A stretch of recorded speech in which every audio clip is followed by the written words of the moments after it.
ಸುಮಾರಿಗೆ ಅದು ಎಕ್ದಮ್ ಅದು ಇದು ಕೇಸ್ ಉದ್ದಿಗೆ ಬರಕತ್ತಿ ಎಲ್ಲಿ ಬ್ಯಾಕ್ ಸೈಡ್? ಬ್ಯಾಕ್ ಸೈಡ್ ಉದ್ದಿಗೆ ಬರಕತ್ತರ ಸ್ವಲ್ಪ ಹಂಗಾದ ತಳಗಳು ನೋಡಿದ್ರೆ ಅದು ಸ್ವಲ್ಪ ಸಣ್ಣ ಉರಿ ಹಚ್ಚಿದ್ರಿ ಅದು ಉರಿ ಹತ್ರ ಹಂಗ ನೀರು ಇಟ್ಟಿರಿ ಹಂಗ ನೀರು ಮಾಡಿದ್ರೆ ಮತ್ತೆ ಅಗ್ನಿಶಾಮಕ ಫೋನ್ ಮಾಡಿದವ್ರಿ ಮತ್ತೆ ಅವ್ರ ಬಂದು ಈಗೆಲ್ಲ ಇದು ಮಾಡಿ. ಪ್ರಯಾಣಿಕರು ಎಷ್ಟು ಜನ ಇದ್ರು? ಒಂದು 22 ಜನ ಇತ್ತು.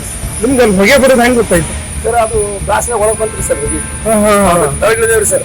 ಒಳಗೆ ನಾವು ಏನೋ ಲೈನರ್ ಹೀಟ್ ಆಗಿರ್ಬೋದು ಅಂತ ಇದು ಮಾಡಿದ್ರಿ ಸರ್. ಹೀಟ್ ಆಗಿತ್ತು ಅದಕ್ಕೆ ಬೆಂಕಿ ಕಾಣಿಸ್ತೀರಿ. ಮತ್ತೆ ಬೇಕಿತ್ತೊಂದು ಇಬ್ರು ನಾನು ಚಾಲಕ ಇದು ಮಾಡಕತ್ತಿದ್ದೇವ್ರಿ. ಮತ್ತೆ ಅಗ್ನಿಶಾಮಕ ಫೋನ್ ಇಸ್ತಾರೆ ಮತ್ತೆ ಅವ್ರು ಬಂದು ಯಾರಿಗೇನು ಸಮಸ್ಯೆ ಆಗಿದೆ? ಏನಾಗಿಲ್ಲ.